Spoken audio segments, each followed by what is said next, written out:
నేను యాడికి క్రైస్తవ సండే స్కూల్ అమ్మాయిని. మా మేడం కొరకు మా సార్ కొరకు ప్రార్థన చేయండి. మా మేడంకి జాబ్ వచ్చినప్పుడు అందరూ ప్రార్థించండి. ఇప్పుడు నేను కీర్తనలు 180వ అధ్యాయం చెప్పబోతున్నాను. నా శ్రమలో నేను యెహోవాకు మొరపెట్టెను, ఆయన యెహోవా నాకు ఉత్తరమిచ్చెను.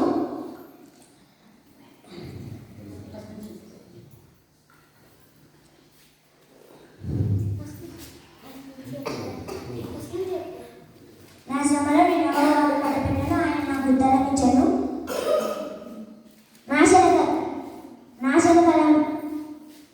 నాశనకరమైన గుంటల్లో నుండి